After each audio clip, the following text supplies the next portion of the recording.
నూతన పరచుని భక్తుడు ప్రార్థన చేస్తున్నాడు. హల్లెలూయా. సంవత్సరం గతించిపోతుండ దిగజారిపోయి బలహీనరాలుగా నేను తొలగిపోకూడదయ్యా. సంవత్సరంలో జరుగుచుండగా నీ కార్యాలు నాకు ఇంకా ఇంకా ఇంకా ఇంకా ఇంకా ఎక్కువగా నూతన పరచు. హల్లెలూయా. అది అటువంటి దృక్పథం కలిగి ఉండాలి. కానీ ఇంకేం బతుకండి, ఇంకేం జీవితం అండి, ఇంకేం లైఫ్ అండి, ఇంకేం మారతాయండి, ఇలా దిగజారిపోయినట్లుగా ఉన్నవారు వారి విశ్వాసులు కాదు. వారు ఎవరో చెప్పండి? అవిశ్వాసులు. వారు ఎవరండి? అవిశ్వాసులకి ఏమీ పొందుకోలేరు. అవిశ్వాసులు ఏమీ కార్యాలు చూడలేరు. మరి ఎవరు చూస్తారు? విశ్వాసులు. అందుకే విశ్వాసం ఉన్నవారే దేవునికి ఇష్టలైన వాళ్ళంట. హల్లెలూయా. కాబట్టి దేవుని వాక్యములు నెరవేర్పులు ఎవరికి జరుగుతాయంటే విశ్వాసము గలవారికి మాత్రమే. ఎవరు దొరుకుతాయమ్మా? విశ్వాసం గలవారికే. అందుకే దేవదేవుడు ఒకటి చెప్పాడు. ఏమని చెప్పాడు? ఇదిగో జ్యేష్ఠులైన వారిని నేను చంపబోతున్నాను, జ్యేష్ఠులైన వారిని చంపబోతున్నాను. అలా చంపకుండా ఉండాలంటే ఒక పని చెయ్యాలా. ఏంటయ్యా పని అంటే, ఒక గొర్రె పిల్లను తీసుకొచ్చి దాన్ని మీరు వధించి దాని రక్తము అడ్డు కమ్మిలకు నిలువు కమ్మిలకు అది పూయాలి.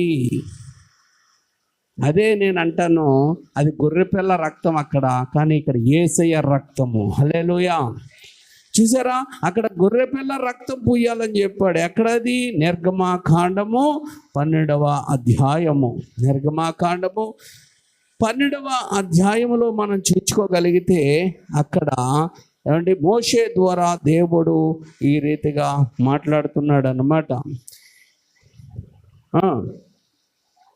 ఎంతమ్మా? 12:13 చదవండి. గుర్తుగా ఉండును, నేను ఆ రక్తమును చూచి మిమ్మును నశింపచేయక దాటిపోయేదను.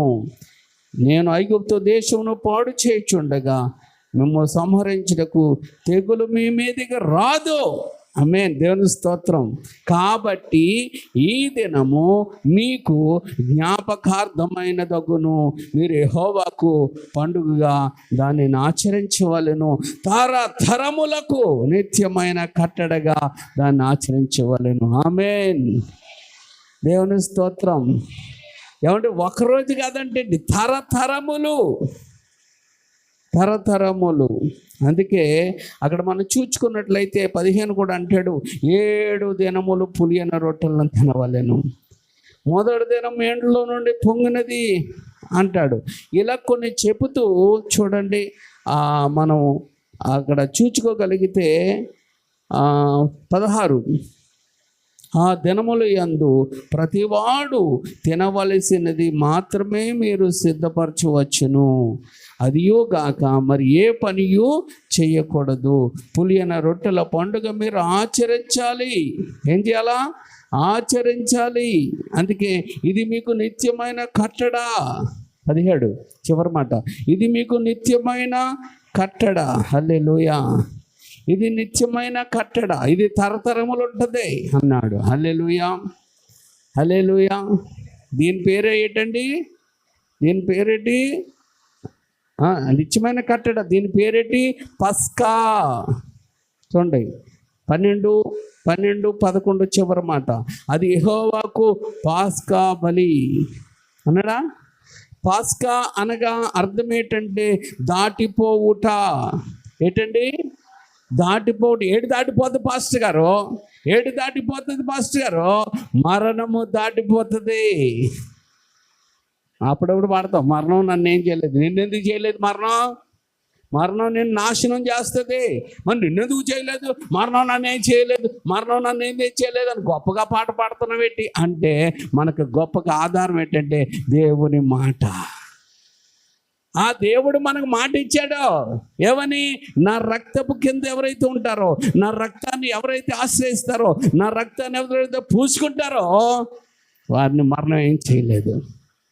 మరి తాకదు అని ఆ మాట ఉంది కాబట్టే మనం ఈ పాట పాడుతున్నాం. లేకపోతే దమ్మునోడు ఎవడని ఈ లోకంలో పాడగలడు ఆ పాట?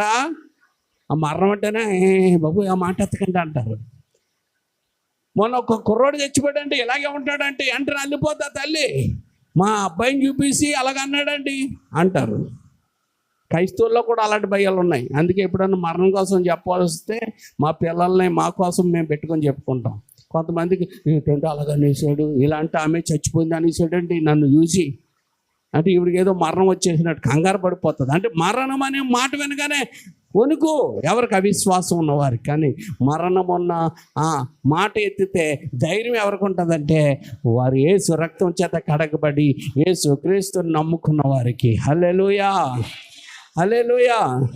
వాళ్ళే నిజంగా ఈ మాట అంటారు. ఏమనంటే మరణము నన్నేమి చేయలేదు, పరిస్థితి నన్నేమి.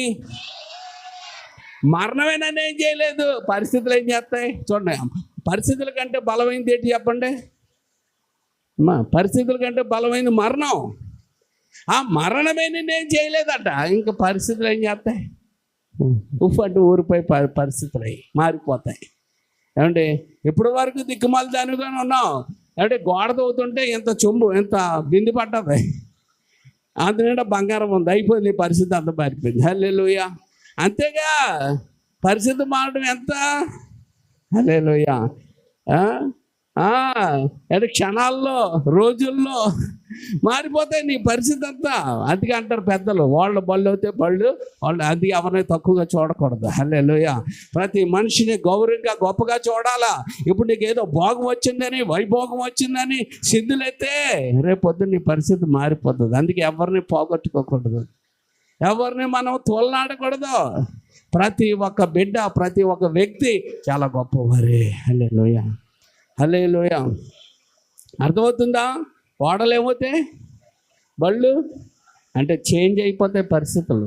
అందుకే ప్రతి ఒక్కరు ఏ రోజు ఏ రీతిగా చేంజ్ అవుతుందో తెలియదు కనుక మనం ఏమండి ప్రతి విషయంలో దేవుణ్ణి మహిమపరిచేవారిగా ఉండాలి. హల్లెలూయా.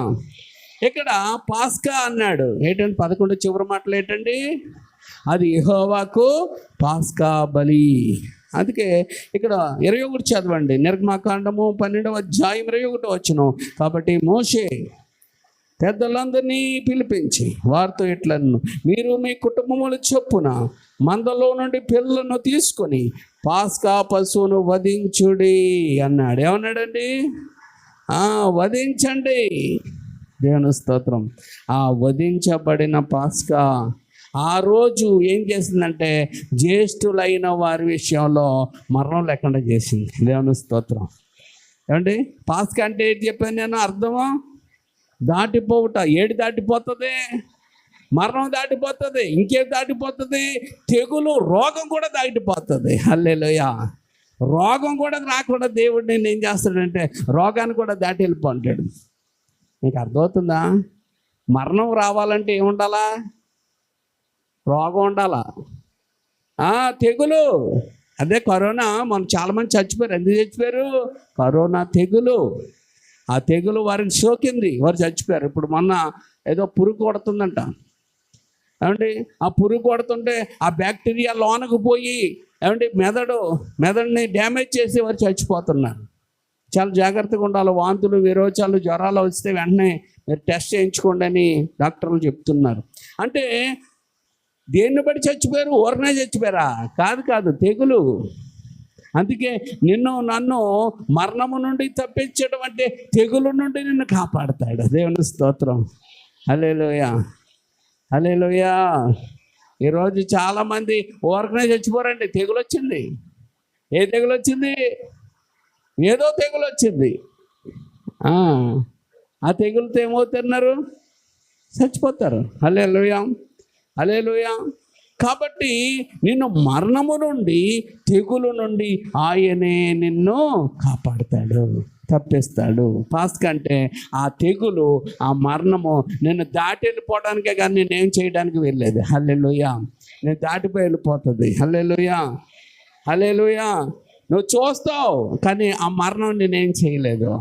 నువ్వు చూస్తావు ఆ తెగులు నిన్నేమీ చేయలేదు. ఈరోజు మనం అందరం చూసాం కరోనాతో ఉన్నవారిని, మనం అందరం చూసాం అనేక తెగులుతో ఉన్నవారిని, మనం అందరినీ చూసాం అనేక మంది చనిపోయిన వారిని. కానీ ఆ తెగులు నిన్నేం చేయలేదు, ఆ మరణం నిన్నేమీ చేయలేదు. దానికి కారణం ఏంటంటే దేవుడు ఆ తెగుల్ని, ఆ మరణాన్ని నీ మీద నుంచి దాటింపజేశాడు. దేవుని స్తోత్రం, హల్లెలూయా. ఒక పాస్టర్ గారితో నేను మాట్లాడుతూ, ఏమండి మాస్క్ పెట్టుకోకుండా వచ్చారేంటి పాస్టర్ గారు అంటే, ఏం పర్వాలేదండి, ఆ దేవుడు ఉన్నాడండి అన్నాడు. నేను ఆయనతో మాట్లాడాను, ఆయన ముట్టుకున్నాను, ఆయన మాట్లాడాను, ఆయనతో గడిపాను. ఆ సాయంకాలమే చిన్న కబురు వచ్చింది, ఆయన హాస్పిటల్లో జాయిన్ చేశారు. ఏంటంటే కరోనా ఆయనకి అన్న. ఆ మరుసటి రోజు ఆయన చనిపోయాడు. మామూలుడు కాదు, చాలా బలంగా ఉంటాడు మనిషి. ఎంత బలంగా ఉంటే సుఖం ఏంటి చూడండి. మరణము అతన్ని, మరణము నిన్ను నన్ను ముట్టకూడదంటే దేవుని కృప ఉండాలంటున్నాను. అది దైవజనుడైనా, విశ్వాసమైనా, మరొకలైనా అన్యులైనా కానీ. దేవుని స్తోత్రం. కానీ మనకున్న ధైర్యం ఏంటంటే మనము పశు రక్తము కిందకి మనం వచ్చాం. దేవుని స్తోత్రం. అంతేకాదు ఆయన ఆ పస్కాని, ఆ గొర్రెని ఏం చేశారట, వాళ్ళు భుజించారట. ఈరోజు మనం కూడా ఆ పస్కా శరీరాన్ని, అంటే బలి పశువు యొక్క శరీరాన్ని మనం ఏం చేస్తున్నాం, తింటున్నాం. అంటే ఎంత గొప్పగా ఉండాలి, భక్తిలో ఎంత అధికంగా ఉండాలి, మనం ఎంత ఏమంటే దేవుడిలో ఉత్సాహంగా ఉండాలంటే అంత అలాగుండే వాళ్ళం. అదేంటో తెలియదు, దిక్కుమాల రోగం వచ్చేసింది మనుషులకి. అదేంటంటే జారు నీరసం, జిడ్డు. భక్తిలో ఏమొచ్చేసింది, జిడ్డు. మన ఇంట్లో జిడ్డు ఉంటే మాత్రం వదిలించుకోవడానికి రకరకాలన్నీ స్ప్రేలు తెచ్చి కొట్టేసి ఇచ్చేస్తాగో. మా ఇంట్లో ఏముందంటే ఆ టైల్స్ అంతా జిడ్డు పట్టేసి, మా పాస్టమ్ గారు ఏం చేద్దామంటే ఏదో జాయ్ వచ్చి ఏదో ఒక స్ప్రే కొట్టింది, ఆ తర్వాత శుభ్రంగా దొడితే జిడ్డు అంతా వదిలిపోయింది. ఆ జిడ్డు వదిలే వరకు మా పాస్టమ్ గారికి ఏంటంటే మనశ్శాంతి లేదు. అంటే ఒక జిడ్డు ఉన్నదాన్ని వదిలించడానికి, అంటే త్వరగా వదిలించాలనే మనసు ఎలా ఉంటుందో, మనము ఏమండి మనలో జిడ్డును వదిలించుకోకపోతే దేవుడికి దూరం అయిపోతాం. దేవుడికి ఏమైపోతాం, మనం దూరం అవుతాం. అందుకే దేవుడిలో జిడ్డు అనేది ఉండకూడదు. జిడ్డు అంటే జిడ్డు అంటున్నారంటే, జిడ్డు అంటే ఏంటంటే నిర్లక్ష్యము. ఏమిటి? నిర్లక్ష్యము. ఈ నిర్లక్ష్యము, ఇంత గొప్ప రక్షణను నిర్లక్ష్యము చేసిన ఎడలా ఎలాగూ తప్పించుకుంటావు. అందుకే దేవుని సన్నిధిని నిర్లక్ష్యం చేయటం ఏంటో తెలుసా, రక్షణ పోగొట్టుకుంటాం. అండి స్కూల్కి పిల్లోడు క్రమంగా రావట్లేదు అనుకోండి, ఏం చేస్తాడు మాస్టర్ గారు, కొబ్బరి పెడతాడు. మళ్ళీ ఏం చేస్తారు, మళ్ళీ కొబ్బరి పెడతారు. మళ్ళీ ఏం చేస్తారు, మళ్ళీ కొబ్బరి పెడతారు. ఆ తర్వాత పేరు తీసేస్తారు. ఇంకా ఆడు చదువు అక్కడితో అయిపోయినట్టే, ఇంకా ఆమె చదువు అక్కడితో అయిపోయినట్టే. వాళ్ళు ఏమవుతారంటే ఫస్ట్ క్లాసులో పాస్ అవుతారా? ఏమవుతారమ్మా? ఫెయిల్ అయిపోతారు. ఇంకా తిరగలేదు. కారణం ఏంటంటే వారిని స్కూల్లో పేరే తీసేశారు, రిజిస్టర్లో పేరే కొట్టిపడేశారు. చూడండి. కాబట్టి నేను అంటాను, దేవుడు మళ్ళీ హాజరేసుకుంటూ ఉంటాడు. ఆయన సన్నిధికి రావడానికి ఆయన నిజంగా చేస్తాడండి అంటే, అవును, నువ్వు చేసే ప్రతి క్రియను ఆయన ఏం చేసుకుంటాడట, ఆయన పుస్తకంలో వాటిని రాసుకుంటూ ఉంటాడట. నువ్వు కన్నీరు కారిస్తేనే నీ కన్నీరుని బుడ్డులో దాచే దేవుడు నీవు చేసే పనులన్నీ లెక్కించడానుకుంటున్నావా? అందుకని ఈ ప్రభురాత్రి భోజనంలో నువ్వు మరణానికి కాకుండా మరణము నీ మీద నుంచి దాటిపోవాలని దేవుడు ఏం చేస్తున్నాడంటే, గొర్రె పిల్ల రక్తాన్ని ఆశ్రయించడానికి ఈ కట్టడను పెట్టాడు. ఇది ఎప్పుడు వరకు అయ్యా అంటే తరతరములు ఉండాలి క్రైస్తవ సమాజంలో. మనం బ్రతికున్నంత వరకు దీంట్లో క్రమంగా పాలు పంచుకోవాలి. ఏటో ప్రభురాత్రి భోజనంలో పాలు పంచుకుంటూ ఉంటే నాకు అదైపోతుంది, ఇదైపోతుంది, నీకు ఇలా జరిగిపోతుంది. పిచ్చోళ్ళారా, మీకు అసలు అర్థమవుతుందా? ప్రభురాత్రి భోజనంలో పాలు పంచుకుంటాం అంటే ఏంటంటే తెగులు, మరణము నిన్ను దాటిపోవడానికి. ఎందుకండి మరణము, తెగులు ఏం చేయాలా, నిన్ను దాటిపోవడానికి ఇందులో పాలు పంచుకుంటున్నామని అర్థం అవ్వక కొంతమంది ఏమనుకుంటున్నారంటే నీరసం అయిపోతామండి. అందులో తీసుకుంటున్నాను కదండి, నీరసం పాపం చేస్తూ తీసుకుంటున్నానండి, నీరసం అయిపోతున్నానండి, పాపం చేస్తూ నేను వచ్చేసాను, నీరసం అయిపోతున్నాను. కొంతమంది అంటారు, నాకు ప్రభురాత్రి భోజనం మాకు కొన్ని చర్చలు ఉన్నాయండి, అక్కడ నెలకి ఇస్తారండి, ఈ పాస్టర్ గారు వారానికి ఇచ్చేస్తే ఎక్కడికి వస్తామండి? అది తీసుకుంటున్నప్పుడల్లా నాకు నీరసం వచ్చేస్తుందండి, నాకు అనారోగ్యం చేస్తుందండి, నాకు ఏదో రకం అయిపోతుందండి, అందుకేనండి చర్చికి వెళ్తాం మానేశానండి ఈ మధ్యకాలంలో అన్న వాళ్ళు కూడా ఉన్నారు. కారణం ఏంటంటే వాళ్ళకి పాస్కా అంటే ఏటో అర్థం అవ్వలేదు పిచ్చి మొక్కలకి. ఆ పిచ్చి మొక్కలకి పాస్కా అనే విందు గురించి తెలియదు సరిగ్గా. ఎందుకంటే ఎక్కడెక్కడో ఎంగిలి మెతుకులు తిన్న బతుకులు కదా, అందుకని అర్థం చేసుకోలేకపోయారు. నిజంగా వాక్యం అనే మన్నా నువ్వు భుజించగలిగితే నీకు అర్థం అవుతుంది. ప్రతి వారం తీసుకుంటావు, ఎంత ధన్యతో, ఎంత అదృష్టమో, ఎంత మేలు కలిగే ప్రక్రియో. నువ్వేమన్నా ఎవడెవడో ప్రతి వారం రొట్టె తయారు చేయటం, ప్రతి వారం ద్రాక్షరసం సిద్ధపరచడం మాట్లాడుకుంటున్నారా? మీకేమో ప్రతి వారం సిద్ధపరిచి చెప్తుంటే కొంతమందికి ఆ విలువ తెలియక మరణాన్ని స్నేహిస్తూ ఉన్నారు, ఆ విలువ తెలియక రోగానికి స్నేహిస్తూ ఉన్నారు, ఆ విలువ తెలియక సైతాను పంచన చేరేవారుగా మారిపోతున్నారు. అందుకే సాతానికి వారు చోటేస్తూ ఉన్నారు, సాతానికి వారు అవకాశం ఇస్తూ ఉన్నారు, దేవుని కృపను తృణీకరించుకొని నష్టపోతూ ఉన్నారు. మీరు నిజంగా పాల్పంచుకోండి, మీకు వచ్చే రోగం కూడా మాయమైపోతుంది. ఏ రోగం రానివ్వడని వాక్యం చెప్తుందండి, నేను కాదుగా. దేవుని స్తోత్రం. నిర్గమాకాండం బాగా అర్థం చేసుకోండి పిల్లరా. నిర్గమాకాండము 12వ అధ్యాయం 13వ వచనం. మీరున్న ఎండ్ల మీద ఆ రక్తము మీకు గుర్తుగా ఉండును, నేను ఆ రక్తమును చూచి మిమ్మును నశింప చేయక దాటిపోయేదను.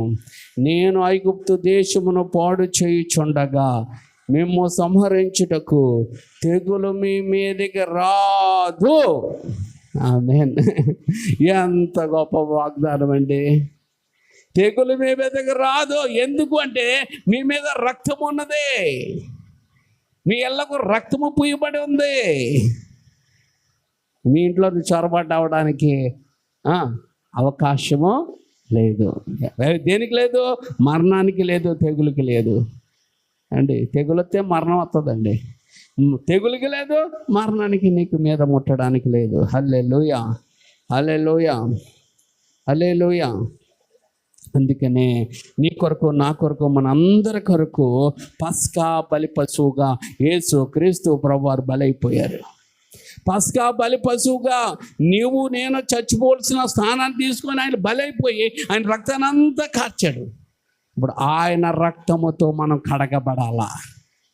ఆయన మనం చేసిన ప్రతి దోషము, అపరాధములు అంటే బలహీనతలు మనకు తెలుసు, అన్ని ప్రభు దగ్గర ఒప్పుకొని ఆయన రక్తంతో కడగబడాలి. ఒకసారి ఒప్పేసుకున్నానండి, కడిగేసుకున్నానండి, మళ్ళీ చేశానండి, మళ్ళీ ఒప్పుకున్నాను, మళ్ళీ కడిగానండి, మళ్ళీ చేశానండి, మళ్ళీ ఒప్పుకున్నాను, మళ్ళీ కడిగానండి, ఇంకా దేవుడిని ఇంకా బాధ పెట్టనండి, ఇంకా నేను రానండి, ఆ పాపంలోనే ఉండిపోతాను, నువ్వు వెళ్ళిపోయావే, అది నీ బుద్ధి తక్కువ. రోజు ఎందుకు స్నానం చేస్తారండి? ఒకసారి చేస్తే చాలు కదా, ప్రతిరోజు స్నానం చేయాలా? మీరు చెప్పండి, చెయ్యాలా? ఎందుకు చేస్తానండి? మురికేం లేదు, కానీ మురికి లేదని నువ్వు అనుకుంటున్నావు, ఆలోచిస్తే ఉంది మురికి. నువ్వు ఆలోచించకపోతే లేదు, ఆలోచిస్తే మురికి ఉంది. ఆ మురికి నీకు ఏం చేస్తుందంటే చెడు వాసన కొట్టేస్తుంది. అందుకని నువ్వేం చేయాలా? ప్రతిరోజు స్నానము చేయాలి. ఆ సబ్బు నీలో ఉన్న మురికి, ఆ నీరు నీలో ఉన్న మురికిని, ఆ సబ్బు నీలో ఉన్న మురికిని తీసివేసి నీకేమిస్తుందంటే అంటే చక్కటి శుభ్రత నీకు ఇస్తుంది. అలాగే ప్రతి ఆదివారము నువ్వేదో పాపాలు చేసేసావు, నువ్వేదో తగలబెట్టేసావు, నువ్వేదో రకరకాలు చేసావు కాదు, ఏదో మురికి, ఏదో రకంగా మురికి నిన్ను అంటుకొని ఉంటుంది. నువ్వు పరిశీలించుకుంటే నీకు తెలుస్తుంది, ఆలోచిస్తే తెలుస్తుంది. దాన్ని ఒప్పుకొని వేసి రక్తంతో మళ్ళీ కడుక్కుంటామే. అది నువ్వు చెయ్యకపోయినా సైతాన్ గాడు అది చూడు, లస్యుడు ఇదిను అదిను ఏదో ప్రేరేపించాడు, ఆడి మాట వినేసాం. వినేస్తాం కదా అప్పుడప్పుడు. చూడండి, రోడ్డు మీద వెళ్తుంటే మనకి కొన్ని రకాల బూతులు వస్తూ ఉంటాయి. అవి మీరు వద్దన్నా ఏం చేస్తాయి? మీరు ఆపుకున్నారా? ఆపలేకపోయారు. కానీ దాన్ని ఇప్పుడు ఏం చేయాలా? ప్రభు దగ్గర ఒప్పేసుకోవాలా. అంటే కొన్ని ఆలోచనలు వచ్చేస్తూ ఉంటాయి. ఏదో సమస్య కోసం ఆలోచించినప్పుడు దాన్ని ఆపగలరా మీరు? ఆపలేరు. కానీ దాన్ని అంతా తీసి పడేసుకునే శక్తి ప్రభు ఇక్కడ ఇస్తాడు. దాన్ని ప్రార్థన చేసుకుని అన్ని చెత్తనంతా పడేసి ఆయన రక్తంతో గడిగేసుకుంటే మళ్ళీ ఫ్రెష్ అయిపోతాం. మనం ఏమవుతాం? ఎప్పుడు వరకు ఎలాగండి అంటే, నువ్వు చచ్చేంత వరకు నువ్వు ఎలా స్నానం చేస్తావో, మనం చచ్చేంత వరకు ఈ ప్రక్రియ అలా జరుగుతూనే ఉంటుంది. హల్లెలూయా, హల్లెలూయా. అందుకనే 1 కొరింథీ పత్రిక 10వ అధ్యాయం. అర్థమవుతుందా? పస్కా అంటే ఏంటో తెలుసుకుంటున్నాం మనం. తెలుసుకోకపోతే అంత భయమే. తెలుసుకుంటే మనము పరిశుద్ధపరచబడతా ఉంటాం, దేవుడికి ఇష్టంగా ఉంటాం. 1 కొరింథీ పత్రికలో మనం చూద్దాం. 1 కొరింథీ పత్రిక 10వ అధ్యాయం 11వ అధ్యాయాలే ఉన్నాయి దీనికోసం. ఏమండి? 1 కొరింథీ పత్రిక 10వ అధ్యాయం 11వ అధ్యాయం ఇవన్నీ ఉన్నాయి. అయితే మనం కొన్ని విషయాలు తెలుసుకుందాం. ఏంటి అని అంటే, దేవుడు మనతో మాట్లాడుతున్నాడు. ఏమని? మనం అర్థం చేసుకునే వాళ్ళమని, మనం లోబడే వాళ్ళమని, మన బుద్ధిమంతులు అని మనతో మాట్లాడుతున్నాడు. కొంతమంది చెప్పినా బుద్ధి లేని వాళ్ళు లోబడరు. కానీ మన బుద్ధి ఉన్న వాళ్ళం కనుక, ఏమంటే దేవుని వాక్యాలకు లోబడే వాళ్ళం కనుక మనతో దేవుడు మాట్లాడుతున్న పరిశుద్ధ ఆత్ముడు. చూడండి, అది ఆ మాట కూడా మెన్షన్ చేసి మాట్లాడుతున్నాడు. 1 కొరింథీ పత్రిక 10వ అధ్యాయము 15వ వచనం. 15వ వచనం, 10-15. బుద్ధిమంతులు, అది చూసారా, మన బుద్ధిమంతులు అని అంటే లోపడే వాళ్ళు అని ఆయన అంటున్నాడు. బుద్ధిమంతులతో మాట్లాడినట్టు మీతో మాట్లాడుతున్నాను. నేను చెప్పు సంగతి మీరు ఆలోచించండి. ఏం చేయండి?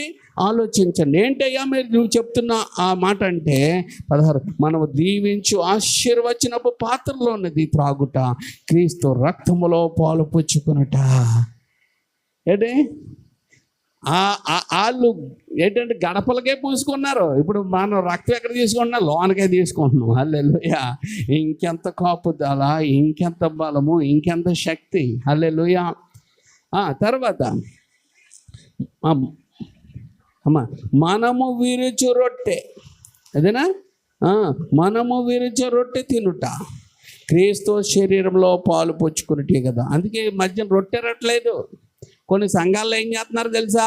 రొట్టె విరగడం కాదు, పేపర్లు ఎంత ఉంటాయి పేపర్లాంటి పేపర్ బిస్కెట్ ఆయన నోట్లో పెడుతున్నారు. అది రొట్టె విరగడం ఏంటరా బాబు? అది రొట్టెటి.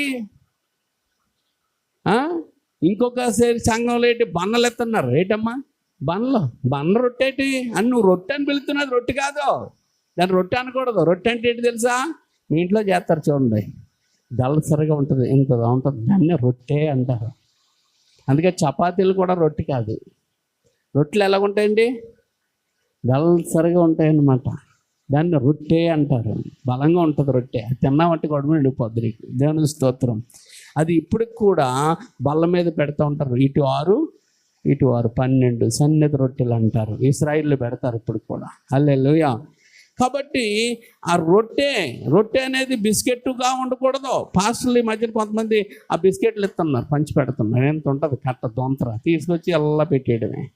అంటే అంత ద్రాక్షారసం ఉంటుంది, అందులో ముంచడం, అలా పెట్టడం. వీళ్ళు ద్రాక్షారసం తాగరు.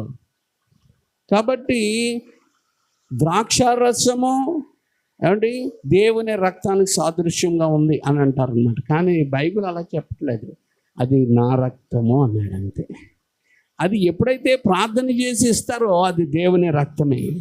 ఎప్పుడైతే కృతజ్ఞతాస్తుతులు చెల్లించి ఆశీర్వదించి ఆ రొట్టెని విరుస్తారో అది దేవుని శరీరమే అని బైబిల్ చెప్తుంటే, సాదృశ్యం అని లెట్టారు మధ్యలో. అది పక్కన బైబిల్ ఏం పలుకుతుంటే అదే పలుకుదాం మనం. దేవుని స్తోత్రం. హల్లెలూయా. అందుకే క్లియర్గా అన్నాడు, మనము దీవించి ఆశీర్వచనపు పాత్రలోనిది త్రాగుట. అంటే రక్తంలో సాదృశ్యం అల్లదు, పాలు పుచ్చుకుంటామే. రెండోది పాలు పుచ్చుకోవటమే, సాదృశ్యం కాదు అన్నాడు. దేవుని స్తోత్రం.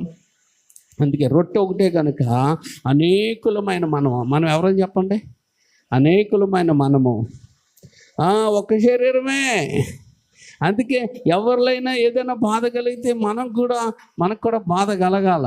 దేవుని స్తోత్రం. ఎవరికైనా కష్టం వస్తే మనకు కూడా అంటే బాధ కలగాల. ఎందుకంటే మా వాడికి చెయ్యి ఏదో నొప్పి వచ్చిందంటే శరీరం అంతా నొప్పే, కాళ్ళకు ములుగుచ్చుకుందంటే శరీరం అంతా బాధే, కంట్లో నలుసుపడిందంటే శరీరం అంతా బాధే. ఏది ఒక్క అవయవానికి ఏదైనా వస్తే ఆ శరీరం అంతా ఎలా బాధపడుతుందో సంఘంలో ఎవరికైనా వస్తే అలా మనం అందరూ ఐక్యతగా ఉండి ప్రార్థన చేసి సహాయం చేయగలిగితే సహాయం చేసి మనం నిలబడగలగాలి. హల్లెలూయా, హల్లెలూయా, హల్లెలూయా. అందుకే చూడండి 18, శరీర ప్రకారమైన ఇశ్రాయేలును చూడండి, బలి అర్పించే వాటిని తినివారు బలిపీఠముతో పాలువారు కదా. అంటే బలి అర్పించింది తిన్నారనుకో, వాళ్ళు బలిపీఠముతో వారు పారుభాగస్తులు.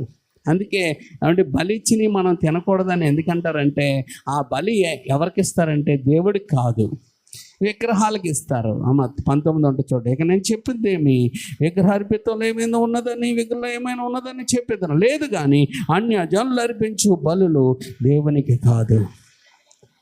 మీరు దెయ్యముల్లోనూ ప్రభు పాత్రలోనిది దెయ్యాల పాత్రలోనిది మీరు తాగడానికి వీల్లేదు కనుక అవి మీరు తినకూడదు అన్నాడు. అంతే, అందులో ఏమీ లేదు. అది తినకూడదు, రెండిట్లో నువ్వు పాలు పంచుకోకూడదు అన్నాడు. ఏమండి, అర్థమవుతుందా? ఎందుకంటే ప్రభుకి మనం రోషం పుట్టిస్తామా, ఆయనకంటే మనం బలవంతులమా, లేచిపోతాం, జాగ్రత్త. ఇలాంటివి చేయడానికి వీల్లేదు అన్నాడు. లేవీకాండం 19:8. లేవీకాండం 19వ అధ్యాయము 8వ వచనం. లేవీకాండం 19వ అధ్యాయం 8వ వచనం. త్వరగా తీయండి. లేవీకాండము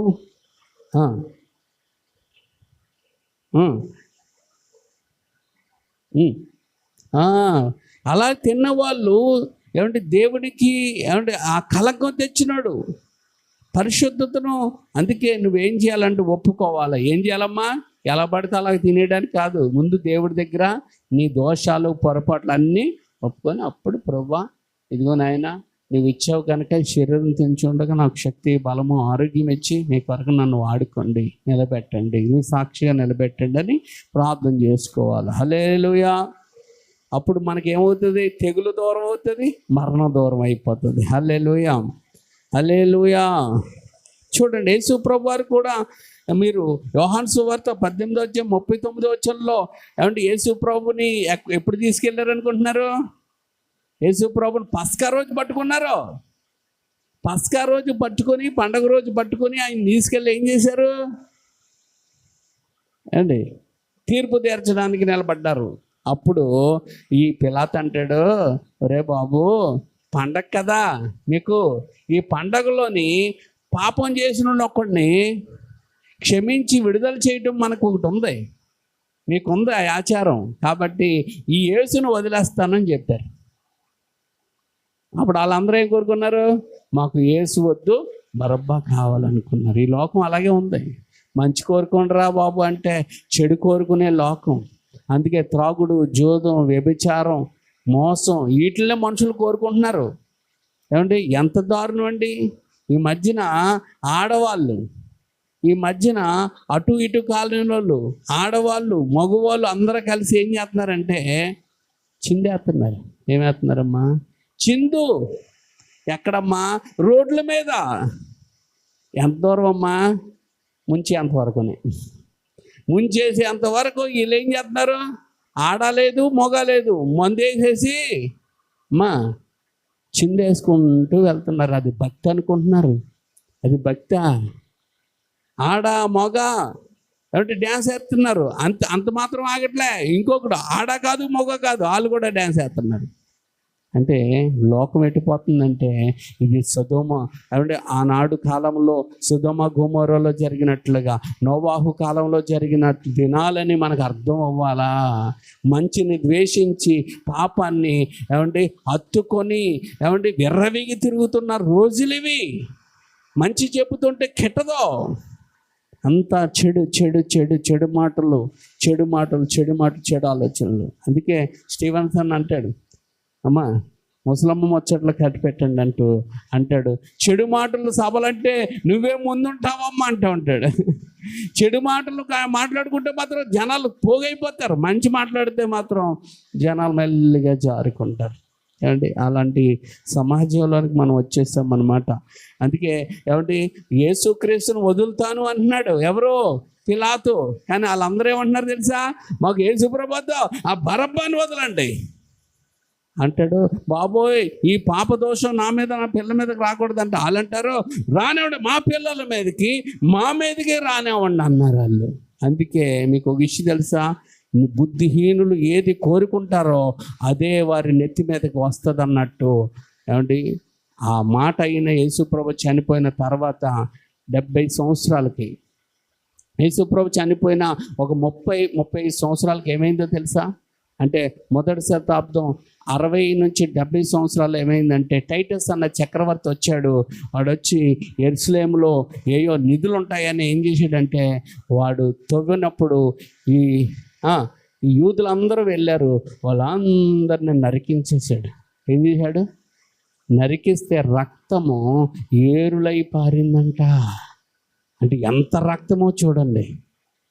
అంటే వాళ్ళు ఏదైతే కోరుకున్నారో యూదులు, వారు ఆ దోషాన్ని వారు అనుభవించారు. అందుకే నోరు ఉంది కదా అని ఏది పడితే అది కోరుకోకండి, ఏది పడితే అది మాట్లాడకండి. హల్లెలూయా, హల్లెలూయా. నేను సత్తే బాగుండు, నేను నాశనం అయిపోతే బాగుండు, ఇలాంటి మాటలు ఎప్పుడూ రానివ్వకండి. మంచి మాటలు మాట్లాడండి. దేవుని స్తోత్రం, హల్లెలూయా.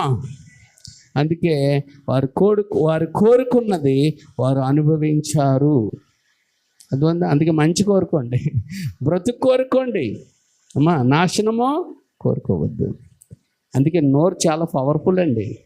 అందుకే నోటితో చాలామంది ఏది పడితే అది మాట్లాడుతుంటారు. నీ నోరుకి చాలా దేవుడేమి ఇచ్చాడు?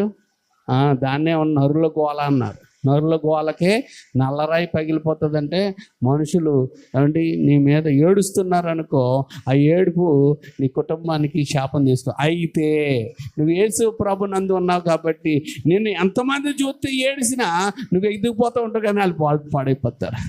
ఇది రివర్స్ అవుతుంది. ఎందుకంటే నువ్వు ఈ లోకపు బిడ్డవి కాదు, నువ్వు ఈ లోకపు బిడ్డవే కాదు. మనం ఎవరు? యాత్రికులము, పరదేశులు.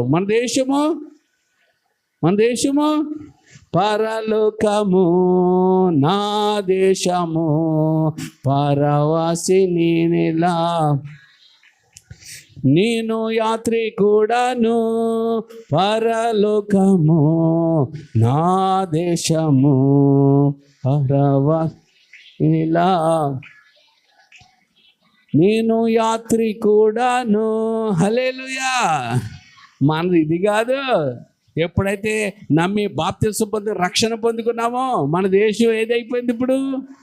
మన పరలోకమే మన దేశము. హల్లెలూయా. ఈ లోకానికి మనకి ఏమీ సంబంధం లేదు. మరి మనం ఎవరు అంటే యాత్రకు వచ్చాం, ఈ పని ముగించుకున్న తర్వాత నిద్రిస్తాం, అక్కడ కళ్ళు తెరుస్తాం. హల్లెలూయా, హల్లెలూయా. అందుకే యేసునందు ఉన్నవారిని బైబిల్ ఏం చెప్తుందంటే నిద్రించారు. ఈ లోకం మనుషుల్ని ఏమంటారు? చచ్చాడు పోయాడు. అమ్మా ఏమైంది? పోయాడు, చచ్చాడు అని మాట్లాడుతూ ఉంటారు, చనిపోయాడు అని మాట్లాడుతూ ఉంటారు, మరణించాడు అని మాట్లాడు. మనది ఏమని మాట్లాడతారండి? వాక్యం బాగా తెలిసిన మాట్లాడతారు, నిద్రించారు. హల్లెలూయా. నిద్రించే ఏం చేస్తాడు? పరలోకంలో కళ్ళు తెరుస్తాడు. హల్లెలూయా, హల్లెలూయా. ఎంత గొప్ప ధన్యత. అందుకే ఇక్కడ మనం చూసుకున్నట్లయితే ఈ ప్రభురాత్రి భోజన విషయాల గురించి చాలా చక్కగా పౌలు గారు పరిశుద్ధాత్మతో 1 కొరింథీ 10వ అధ్యాయము 1 కొరింథీ 11వ అధ్యాయంలో వీటి కోసం చాలా చక్కగా రాసుకొచ్చాడు. దేవుని స్తోత్రం, హల్లెలూయా. అవి చెబుతూ స్త్రీలు మరి సంఘంలో స్త్రీలు కూడా ఎలా ఉండాలి? అనుకోగా ఉండాలా? స్త్రీలు ఎలా ఉండాలి? చాలా చక్కగా బట్టలు వేసుకోవాలా? స్త్రీలు ఎలా ఉండాలి? ముసుగేసుకొని ఉండాలా? చాలామంది చర్చికి వెళ్తే ముసుగేసుకోవాలా? ముసుగు లేకపోతే స్త్రీ తనకు తానే ఏం చేసుకుంటుందట? అవమానపరుచుకుంటుందట. చూడండి 11:5 ఉంటుంది అన్నమాట.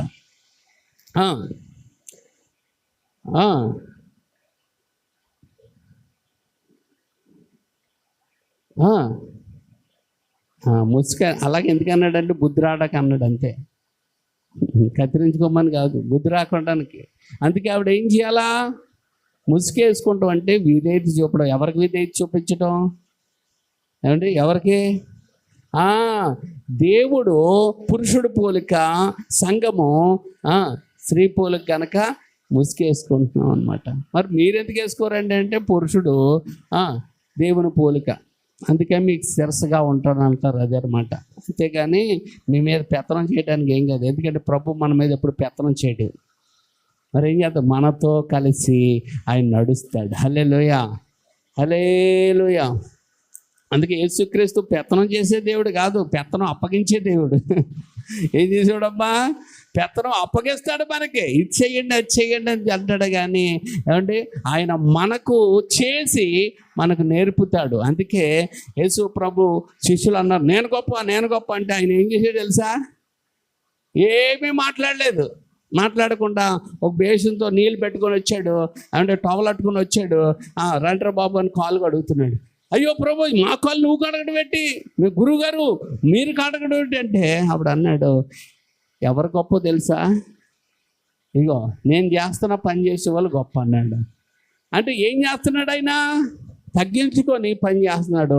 అందుకని ఈ పని చేసిన వాళ్ళు మీరు గొప్ప వాళ్ళు అన్నాడు. అంటే ఎవరు ఏ పని అయితే గొప్పగా ఎంచుకుంటారో అంటే ఆ పని కాదు, ఎవరైతే తక్కువగా చూస్తున్నారో ఆ పని నువ్వు చేసినప్పుడు నువ్వేమవుతావు అంటే ప్రభు దృష్టిలో దానివి గొప్పవాడవుతావు. వారిని దేవుడు దీవిస్తాడు. హల్లెలూయా. ఒకసారట ఒక ఉపవాస ప్రార్థనలు జరుగుతున్నాయంట. ఒక పాస్టర్ గారు అండి స్పీకర్కి వెళ్ళారు. స్పీకర్కి వెళ్ళి ముగింపు అంతా అయిపోయింది, భోజనాలకి అన్నీ రెడీ అవుతున్నాయి. ఆ పాస్టర్ గారితో కూర్చొని మాట్లాడుతున్నారట. మాట్లాడుతుంటే ఒక ఆయన బుట్ట పెట్టుకొని ఆకులన్నీ అందులో వేసుకొని నెత్తి మీద పెట్టుకొని అట్టుకెళ్ళాడట. నెత్తి మీద అట్టుకెళ్ళి అవి పడేస్తే ఆ ఎంగిలంతా ఏమవుతుంది? ఆ బుట్టలోంచి కారి మీద పడ్డాయంట. వచ్చాడట, అయ్యగారు ఇంకేం చేయమంటారు అది అంటున్నాడట. అప్పుడు ఈ పాస్టర్ గారు వాక్యం చెప్పడానికి వచ్చిన పాస్టర్ గారు అన్నారట, ఎవరండి ఈయన? చాలా కష్టపడతా ఉన్నాడు ఈయన, కాబట్టి ఈయనకి ఎంతో కొంత మీరు కొంచెం ఎక్కువే వండే డబ్బులు అన్నాడట ఈ పాస్టర్ గారు. అంటే ఆయన అన్నాడంట, ఆయన ఎవరో తెలుసా? ఎంఆర్ఓ ఆయన అన్నాడట. ఆయన ఎవరు? ఎంఆర్ఓ గారు ఆయన. మరి ఇదేటండి అంటే దేవుని పనికి అతను తగ్గించుకొని చేస్తున్నాడు. దేవుని స్తోత్రం, హల్లెలూయా. వెంటనే చాలా ఆశ్చర్యపోయాడట. అది సాక్ష్యం. ఇప్పుడు అతను ఏమయ్యాడు?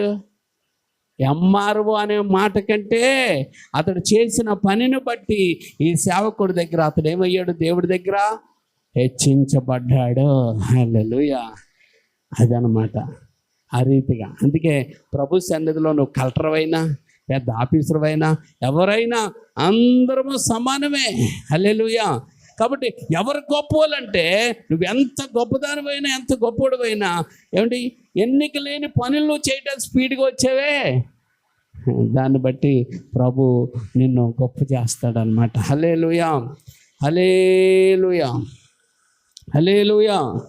అందుకే మందిరంలో ఏ తక్కువ పని చేసినా కూడా, ఏ పని చేసినా కూడా ఆయన సేవ చేసినట్టే.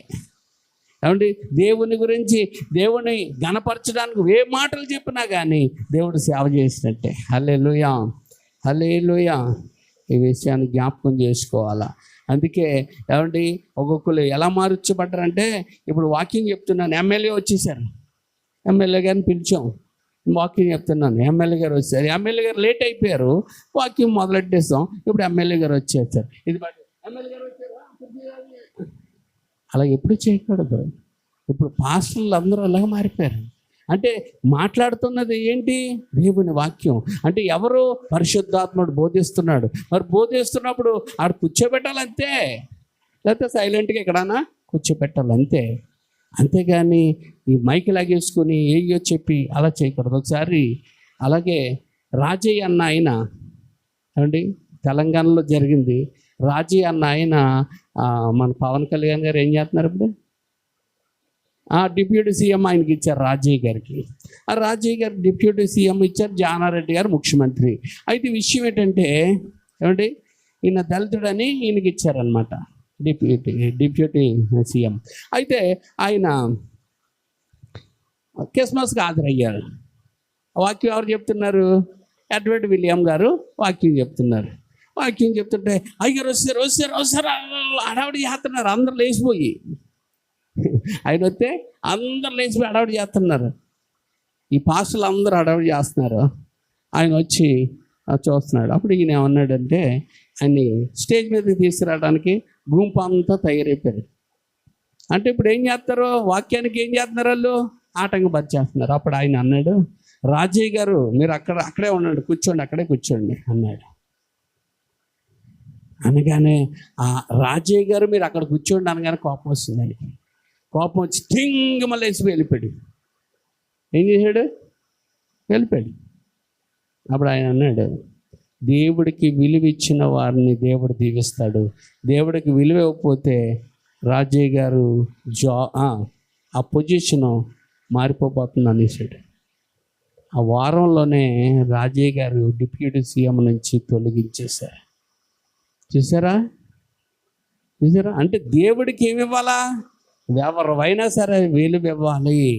విలువిస్తే దేవుడు నిన్ను ఇంకా అత్యధికంగా దీవిస్తాడు. హల్లెలూయా, హల్లెలూయా. కాబట్టి ఈ మధ్యన పాస్టర్లు అందరూ ఎలా తయారంటే, ఎవరైనా ఒక ఎమ్మెల్యే గారు వచ్చారనుకో, నువ్వు మంత్రి అయిపోతావు అని అన్నా. ఏమండి, ప్రతి క్రిస్మస్ వాటికి వెళ్ళిన ఎమ్మెల్యేలు అందరూ మంత్రి అయిపోతే ఇంక ఎమ్మెల్యేలు ఎవరు ఉంటారు? కాబట్టి జ్ఞానం లేని మాటలు మనం మాట్లాడకూడదు. మనం బ్లెస్ చేయాలంతే. ఏం చేయాలండి? సేవకుడನ್ನು బ్లెస్ చేయాలంతే, అంతే. దేవుడు చూసుకుంటాడు ఇవన్నీ. అంటే నోరేది ఉంది కదా అని మాట్లాడి క్రైస్తవాన్ని అవమానపాలు చేస్తున్నారు. మొన్న ఒక చోట ఏమంటే పెద్ద నాయకులు వచ్చారు. నాయకులు పెద్ద బిషప్లు ఉన్నారు అక్కడ. ఒక పెద్ద పాస్టర్ గారట. ఆయన వచ్చేటప్పటికి వీళ్ళందరూ వాక్యాన్ని ఆపేసి రండి అంటున్నారు. ఇంకేముందండి? అంటే ఏమవుతుంది? వాక్యాన్ని తక్కువ చేసేస్తున్నారు, మనుషులు ఎక్కువ చేసేసుకుంటున్నారు. కాబట్టి అందుకే పవర్లెస్ క్రైస్తత్వంగా మారిపోతుంది. ఏమవుతుందమ్మా? పవర్లెస్, షుగర్లెస్ అన్నట్టు పవర్లెస్ అన్నమాట. మనుషుల్లో ఏమి లేదు, పరిశుద్ధాత్మ శక్తి లేని విషయాలు. ఒకళ్ళనొకళ్ళు పొగుడుకుంటాం, ఏమంటే కనపరుచుకుంటాం, సన్మానాలు చేసుకుంటాం, వీటిలో పోతుంది క్రైస్తత్వం అంతా. అంగులు ఆర్భాటాలకి వెళ్ళిపోతుంది. ఇప్పుడు క్రిస్మస్ అంటే చాలామందికి ఏడు చెప్పండి అమ్మా. అంటే క్రిస్మస్ అంటే చెప్పండి. క్రిస్మస్ అంటే రంగులు, ఆర్భాటాలు, చెప్పండి, మొక్కలు, చిందులు. అంటే ఇవి అన్యుల్లో ఉన్నవే, అవి ఇక్కడ జరుగుతున్నాయి ఇప్పుడు. అంటే అన్యుల్లో ఏం చేస్తారంటే రోడ్ల మీద వేసుకుని వెళ్తున్నారు. వీళ్ళు ఇప్పుడు ఏం చేస్తున్నారు? స్టేజీల మీద వేస్తున్నారు డ్యాన్సులు, ఇవన్నీ పిచ్చి గొంతులు.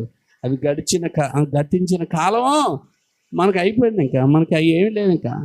అందుకే ఏమంటే మన అందరం ఏం చేద్దామంటే సువార్త కేరళస్ చేద్దాం. ఏంటండి? సువార్త కేరళస్ 23వ తారీఖుని ఉదయం 6 గంటల నుండి మనం వస్తే 9 గంటల వరకు తిరిగేసి వచ్చేద్దాం. దేవుని స్తోత్రం, హల్లెలూయా. కాబట్టి సువార్త కేరళ చేయాలి, అది దేవుడికి ఇష్టమైన పని. రెండోది ఏంటో తెలుసా? బీదలను కనికరించే కేరళ చేయాలా, బీదలకు సహాయం చేసే కేరళ చేయాలా, అది దేవుడికి ఇష్టమైంది. అది ఎప్పుడు చేద్దామంటే మనందరము వేసుకొని ఆ దుప్పట్లో చలికి వణుకుపోతున్నారు. అనేక మంది చలి చచ్చిపోతున్నారు బీదలైన వాళ్ళు. ఆహారం లేని వాళ్ళు ఉన్నారు, వాటర్ లేని వాళ్ళు ఉన్నారు. అలాంటి వాళ్ళకి తాగడానికి నీళ్ళు, తినడానికి తిండి, కప్పుకుంటారు, దుప్పడితే చాలండి, అదే క్రిస్మస్. హల్లెలూయా, హల్లెలూయా. కాబట్టి దేవుడికి నచ్చే క్రిస్మస్లు అవి. అది చేస్తేనట దేవుడికి చేసినట్టట. చూడండి, యాకోబు రాసిన పత్రికలో అసలు భక్తి అంటే ఏంటో ఒక మాటలో చెప్పేస్తాడండి యాకోబు రాసిన పత్రిక 1వ అధ్యాయము 27వ వచనాన్ని టిక్కు పెట్టుకోండి. తండ్రి అయిన దేవుని ఎదుట పవిత్రమును నిష్కలంకమైన భక్తి ఏదనగా దిక్కులేని పిల్లలను, విధవ రాండ్రులను పరామర్శించడం అంటే సహాయం చేయటము, ఇహలోక మాలిన్యము నిన్ను నువ్వు కాపాడుకోవటము. ఈ రెండు చేసిన వాళ్ళదే దేవుడికి నచ్చే భక్తి. అది ఎలాంటి భక్తి? అది పవిత్రమైన భక్తి అట. అది ఏ భక్తి అట? కలంకం ఏది లేని భక్తి. అది ఆ భక్తి చేయమని దేవుడు చెప్తుంటే ఈ మధ్యన ఏంటండి, మీ ఇంటికి రంగులు వేసుకుంటే ఎవరికేం వస్తుంది? మీ ఇంట్లో వండుకొని తినేస్తే ఎవరికేం వస్తుంది? ఏమండి, గంతులేసి అందరు 10 మందిని నువ్వు అడ్వర్టైజ్ జోకర్లాగా చేస్తే ఏమవుతుంది? కావాలంటే దేవుడికి మహిమ రావాలంటే నువ్వేం చేయాలంటే, యాకోబు రాసిన పత్రిక 1, దిక్కులేని వాళ్ళు, దిక్కులోనంటే బేదలైన వాళ్ళు, సహాయం అందలేని వాళ్ళకి వాళ్ళకి ఇవి. ఏమండి, విధవరాళ్ళు అంటే చిన్న చూపు చూస్తారు, వారిని గౌరవించు. ఈ లోకం ఎవరిని చిన్న చూపు చూస్తుంది? విధవరాళ్ళను, దిక్కులేని వాళ్ళను చిన్న చూపు చూస్తుంది, వారిని పెద్ద చూపు చూడు. దేవుని స్తోత్రం, హల్లెలూయా. రెండోదిగా నిన్ను నువ్వు పవిత్రంగా, పరిశుద్ధంగా నీ భక్తిని కాపాడుకో. హల్లెలూయా. నీ జీవితాన్ని కాపాడుకో. హల్లెలూయా అని దేవుడు మనతో మాట్లాడుతూ ఉన్నాడు. హల్లెలూయా. చూడండి, 1వ కొరింథీ పత్రికలో 5వ అధ్యాయము 7వ వచనం. 1 కొరింథీ పత్రిక 5వ అధ్యాయము.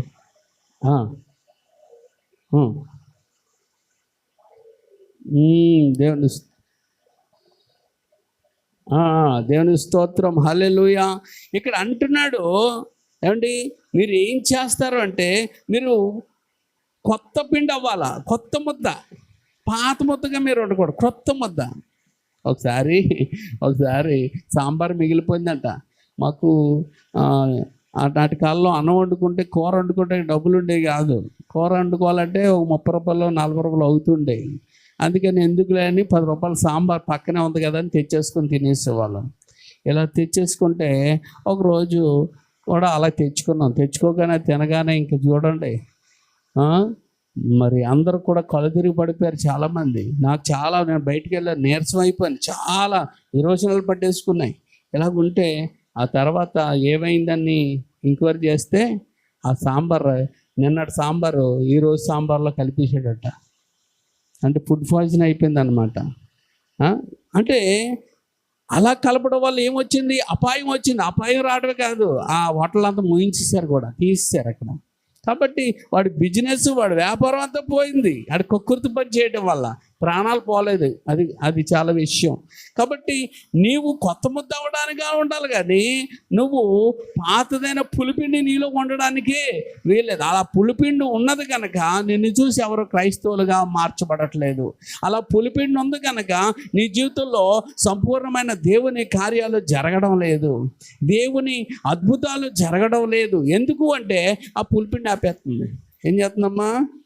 ఆ పులిపిండి అడ్డుకుంటుంది అనమాట. అందుకే కొంచెం పులిపిండి ఉన్నా ఏం చేస్తుంది? మొత్తంతా పులిసిపోయినట్టు చేస్తుందో ఆ పాపము నేను ఏం చేస్తున్నాడు? దేవుడి కార్యాలు జరగకుండా ఆపుతుంది. అందుకని చూడండి, 4వ వచనంలో ఉంటుంది, ఏమనగా ప్రభు యేసు దినమందు వాని ఆత్మ రక్షించబడినట్లు శరీరాశలు నశించుటకై మన ప్రభు యేసు క్రీస్తు నామమున మీరును నా ఆత్మయు మన ప్రభువైన యేసు క్రీస్తు బలముతో కూడి వచ్చినప్పుడు అట్టి వాణ్ణి సాతానుకు, అంటే అలాంటి ఆ నామకార్థమైన క్రైస్తవులు అందరూ సాతానుకు అప్పగించబడతారు.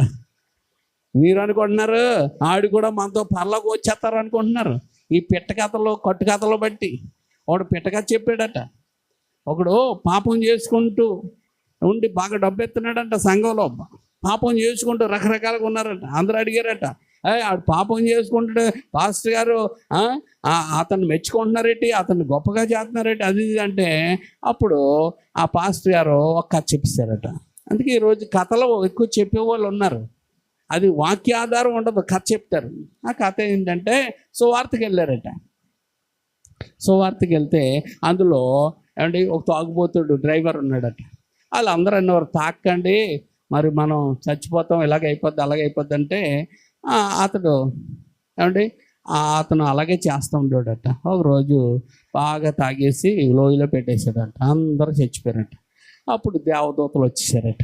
దేవదూతలు వచ్చి వీళ్ళందరినీ పరిశుద్ధులు తీసుకుపోతుంటే ఈ పరిశుద్ధులు అన్నారంట, ఏమండి మాతోనే ఎప్పుడూ వచ్చేవాడు, మేము ఎక్కడుంటే అక్కడ ఉండేవాడు, మేము ఏది పెడితే అతి పెట్టేవాడు, కాబట్టి ఇతడు కూడా మరి తీసుకుపోదామండి అంటే దేవదూతలు అన్నారంటే సర్లే తీసుకుపోదాంలే పర్లేదని తీసుకుపోయారట. ఈ ప్రకారము వెళ్ళిపోతారు మీరు కూడా అన్నాడు. చప్పట్లు కొట్టేసి పెద్ద సన్మానాలు చేసేసి దండలు వేసారంట. మరి ఇలాంటి మెసేజ్లకు మరి గొప్ప మెసేజ్లు కదా ఇవన్నీ ఏమండి. కాబట్టి ఏమండి అలాంటి వారికి ఈ రోజుల్లో గొప్ప సమృద్ధి కలిగిన వారికి ఆశీర్వదించబడుతున్నారు. ఉన్నట్లుగా చెప్పేవాడికి మనుషులు ఏమైపోతున్నారంటే తక్కువ అయిపోతున్నారు. కానీ అది దేవుడికి ఇష్టమైన సంఘాలు. కారణం ఏంటంటే చిన్న మందా అన్నాడు ప్రభువారు. ఏమన్నారు? చిన్న మందా భయపడకో, నీదే దేవుడి రాజ్యం అన్నారు. అందుకే ఇలాగా ఖచ్చితంగా మాట్లాడే వాళ్ళకి మనుషులు తక్కువ అవుతారు. మాయ మాటలు, డొల్ల మాటలు, సోది కబుర్లు ఆడే వాళ్ళకి సంఘాలు నిండిపోతున్నాయి. ఏమండి ఎటకరాలు, ఏలాకాలాలు, డబల్ మీనింగ్ డైలాగులు వేసుకుంటమే సంఘాలుగా మారిపోతున్నాయి. ఇవన్నీ పక్కన పెట్టండి. ఎలాంటి భక్తి చేయాలంటే ఏమండి మనకు చూసుకున్నట్లయితే దేవునికి ఇష్టమైన భక్తి యేసు ప్రభువు చెప్పారు మత్తయి సువార్త 20వ అధ్యాయంలో. అలాగే ఏమండి యాకోబు రాసిన పత్రిక 1వ అధ్యాయం 27లో యాకోబు భక్తుడు కూడా చెప్పాడు. అలాంటి భక్తి మనం చేసేవారికి, అలాంటి క్రిస్మస్లు మనం చేసుకునే వారికి ఉండాలి. పులిపిండి ఉండడానికి వీలేదు. ఆ పులిపిండి ఉండి అలాగే నేను ఉండిపోతానంటే అటు వారిని ఏం చేస్తాడట? సాతానికి అప్పగించేస్తాడట. అలాంటి వాళ్ళందరూ అలా ఎవరి బిడ్డలో? సైతాను బిడ్డలో అంటే సాతానికి వారు అప్పగింపవలెను అన్నది. హల్లెలూయా. అందుకనే మీరు అలాగుండద్దు. 6వ వచనం, మీరు అతిశయపడటం మంచిది కాదు. పులిసిన పిండి కొంచెమైనను మీరు ఎరగరా అంటే మీరు అట్లు గెట్లు అన్నీ చేస్తారు. మీకు తెలుసు కదా అందరికీ. 7 అంటాడు, మీరు పులిపిండి లేని వారు కనుక కొత్త ముద్ద ఒకటికే ఆ పాతదైన పులిపిండిని, ఒక్కోసారి పాత వచ్చేస్తుంది ఎక్కడి నుంచో, అలాంటి దాన్ని ఏం చేయాలి? మీరు తీసి పాడేయండి. ఇంతే కాక క్రీస్తు అని మన పస్కా పశువు వధింపబడను గనుక పాతదైన పులిపిండితోనైనను దుర్మార్గతతోనైనను దుష్టత్వం అంటే పులిపిండి అంటే ఏంటి చెప్తున్నాడు? పులిపిండి అంటే ఏంటండి? దుర్మార్గము. పులిపిండి అంటే దుష్టత్వం. అంటే దుష్టత్వం అంటే దెయ్య పనులు అనే పులిపిండితోనైనను కాకుండా నిష్కపటమును సత్యమును అని పులియన రొట్టెతో ఈ పండగ చేయాలి. ఏ పండగ? ఈ ప్రభురాత్రి భోజన పండగ. హల్లెలూయా. ఈ పండగలో మనం పాలు పంచుకుంటే అప్పుడు మనకి ఏం కలుగుతాయంట? అదే 1 కొరింథీ పత్రిక అంటే 11వ అధ్యాయంలో ఏం కలుగుతాయంట?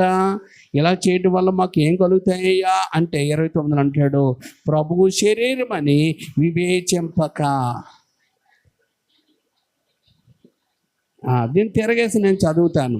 అంటే ప్రభువు శరీరం అని పశ్చాత్తపడి లోబడి దేవునికి వాక్యానుసారంగా ఈ ప్రభు పులిపిండిని తీసేసుకొని పాపాలు ఒప్పేసుకొని విడిచిపెట్టి పాలు పంచుకుంటే ఏమవుతుందయ్యా అంటే దీన్ని తిరగేసి చదువుకోవాలి. కొన్ని విషయాలు అర్థం అవ్వాలంటే దాన్ని తిరగేయాలి. ఏంటి? ప్రభు శరీరం అని వివేచించి. ఏంటండి? ప్రభు శరీరం అని వివేచించి తిని త్రాగువాడు తనకు క్షేమము కలుగుటకై. ఏంటంటే? క్షేమము కలుగుటకై తిని త్రాగుచున్నాడు. అది సంగతి. దేవుని స్తోత్రం. పులిపిండితో తిన్నారనుకో అది సైతాన్ సంబంధం కాబట్టి తొక్కులు చేస్తాడు దేవుడు. నువ్వు దేవుడి సంబంధం కనుక నిన్నేం చేస్తాడు? క్షేమం ఇస్తాడు. హల్లెలూయా. 30 కూడా చదువుతాం. ఇందువలననే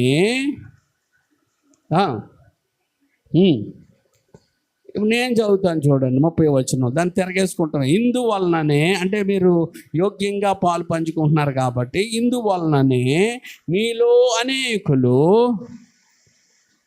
బలవంతులుగాను ఆరోగ్యవంతులనై ఉన్నారు.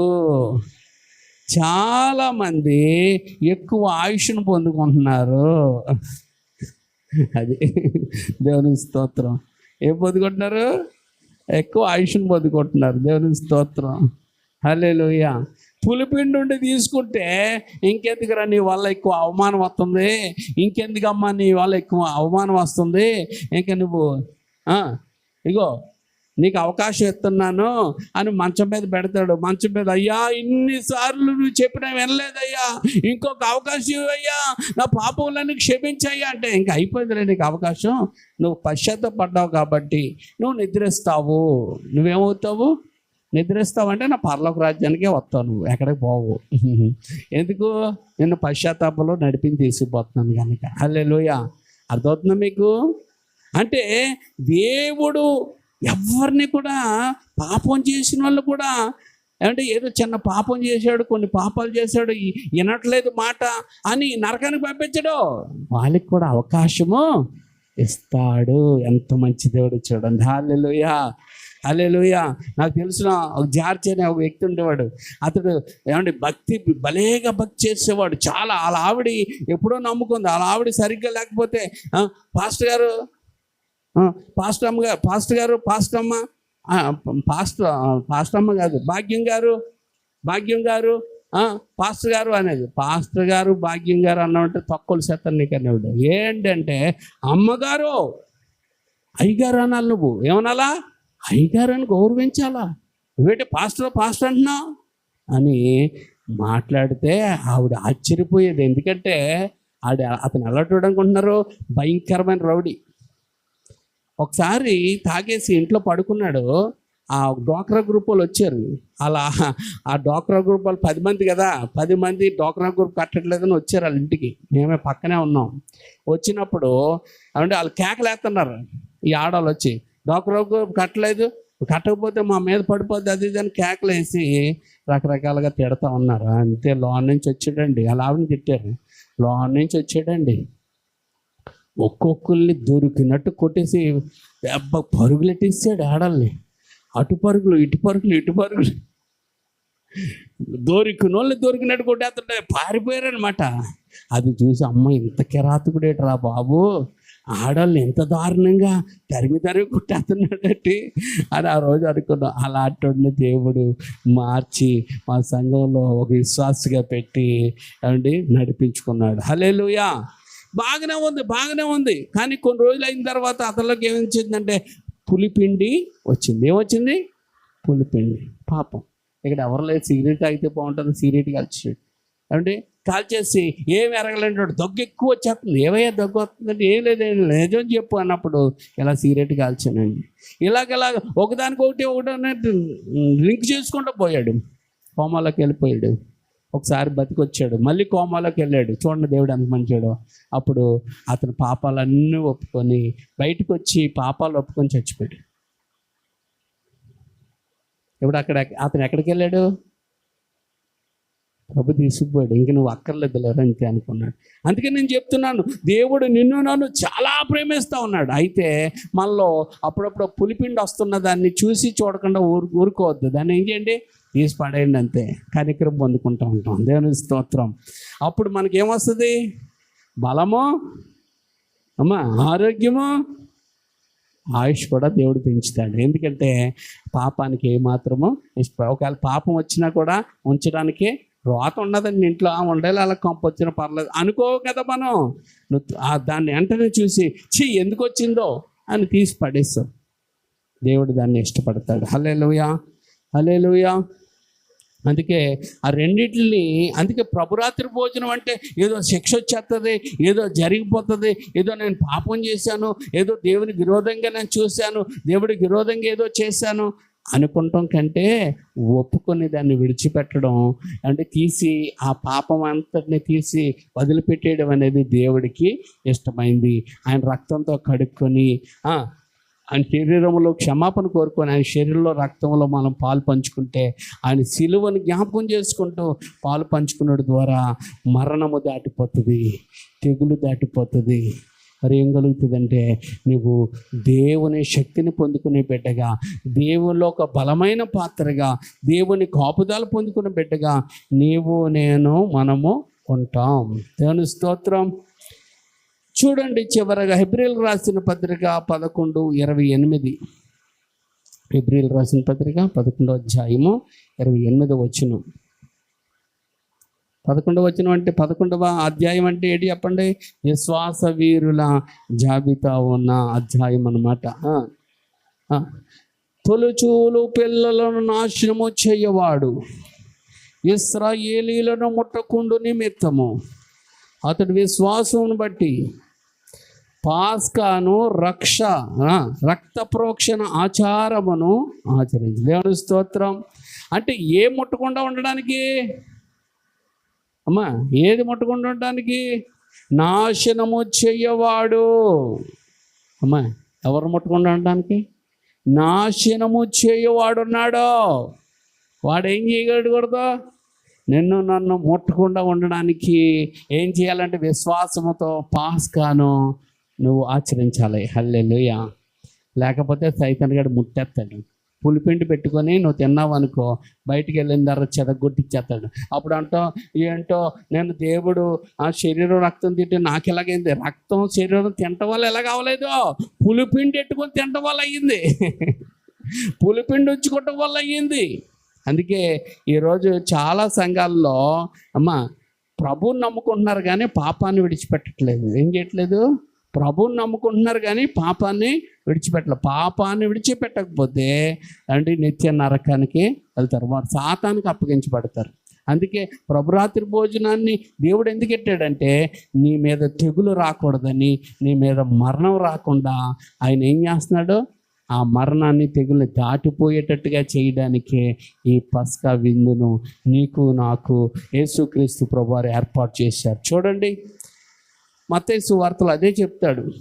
అందుకే ఒకళ్ళు ఏమొచ్చేసిందంటే పులిపిండి వచ్చేసింది. ఆ పులిపిండి వచ్చేసినోడు ఏం చేశాడంటే బలలో పాలు పంచేసుకుంటున్నాడు. వీళ్ళందరూనేమో ప్రభుని స్తుతించేవారుగా, ప్రభుని గౌరవించేవారుగా ఉన్నారు. ఒకడు మాత్రం వాళ్ళ పులిపిండి వచ్చేసింది, రేటు మాట్లాడేసుకున్నాడు. మరి ఏమీ తెలియనని పిల్లిలాగా వచ్చేసి కూర్చొని ఏం చేస్తున్నాడు? ప్రభు శరీరంలో రక్తంలో పాలు పని చేసుకుంటున్నాడు అనమాట. అందుకే చూడండి, అక్కడ మనం చూసుకున్నట్లయితే ముందే చెప్పాడు ప్రభు, ఇందులో ఒకడు చెయ్యి పెడుతున్నాడు, ఆ మనుషునికి ఏంటో ఆ మనిషి కుమారుడు అప్పగిస్తున్నాడు, ఆ మనుషునికి శ్రమ అని. ఏమండి, మత్తయి సువార్త 26-24 చివరిలో చెప్పేశాడు. హల్లెలూయా. అప్పుడు ఈ వ్యక్తి అంటున్నాడు, బోధకుడా నేనా? దొంగ ముఖం ఉన్నది ఒప్పుకోవట్లేదు. బోధకుడా నేనా? అడిగి తెలీదా? తెలుసు. ఇక్కడ ఎవరు పాపం చేస్తున్నారు మీకు తెలుసు. ఒప్పుకోవాలి అంతేగాని నేనా అని చెప్పక్కర్లేదు. నేనా అంటే అందరిలో ఏమండి ఏదన్నా అన్నారనుకో, నన్ను అనేసారని చెప్తామని. నేనా అంటున్నాడు వీడు. ఏమంటున్నాడు? నేనా 25వ వచనంలో అంటే ఆయన అప్పగించిన యోధ బోధకుడా నేనా అని అడుగుగా ఆయన ఏమన్నాడు? నువ్వే అన్నాడా? నువ్వేమనుకుంటున్నావు అదే అన్నాడు. ఆడి మాట ఆడికి అప్పు చెప్పాడు. కొంతమంది విషయంలో మనం నోరు జారకూడదు, వాళ్ళ మాట వాళ్ళకే చెప్పియాలి. అందుకే ప్రభు ఏమన్నాడు? నువ్వు అన్నట్లే అన్నాడు. అంటే నువ్వు మనోడు ఏమనుకుంటున్నాడు? అప్పు చెప్పాలనుకుంటున్నాడు. సరిగ్గా అంటుకుపోయింది అన్నమాట ఆ మాట. 26 వచనం, వారు భోజనము చేయుచుండగా యేసు ఒక రొట్టె పట్టుకుని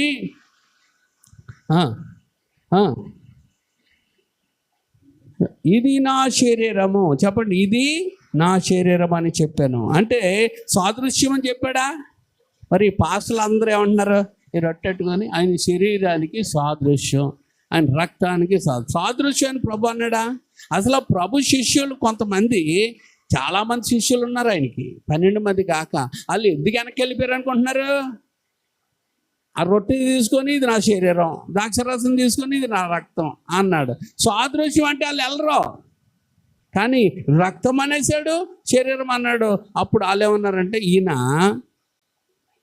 ఈయన శరీరం అయిపోయింది అన్నారు కదా, ఆ శరీరాన్ని ఎలా తిన్నెత్తాడు? ఆ రక్తాన్ని ఎలా తాగుతారు? మనిషి రక్తాన్ని తాగుతారు ఎవరైనా అనుకొని ఆలోచించి వాళ్ళు వెళ్ళిపోయారు. కానీ 12 మంది కూడా వెళ్ళారా? వాళ్ళకి తెలిసింది. అందుకే ఎవరైతే బుద్ధిమంతులుగా ఉంటారో, ఎవరైతే దేవునికి లోబడి ఉంటారో వాళ్ళకి అర్థమవుతుంది. ఎవరైతే వ్యతిరేకిస్తూ ఉంటారో, గుర్రుగా ఉంటారో వాళ్ళకి అన్ని తిట్టుల్లాగా ఉంటాయి, గుచ్చినట్టు ఉంటుంది, ఇంకొకలాగా అర్థమవుతూ ఉంటుంది అనమాట. అమ్మ బాగున్నావంటే నన్ను అమ్మ అంటున్నాడు చూడండి, అమ్మమ్మ అంటున్నారు చూడండి, వేరేగా మారిపోతుంది. కానీ అమ్మ అన్నది ఎంత గొప్ప మాటో అర్థమైతే గనక అంటే వాళ్ళు చిరునవ్వుగా మాట్లాడతారు. అమ్మ అన్నది అర్థం అవ్వలేదనుకో, ఎలా ముఖం ఇంకొకలా మారుతుంది. అది కాబట్టి అమ్మ అన్న నాన్న అనే గొప్ప మాటలు అవి. హల్లెలూయా, హల్లెలూయా అండి.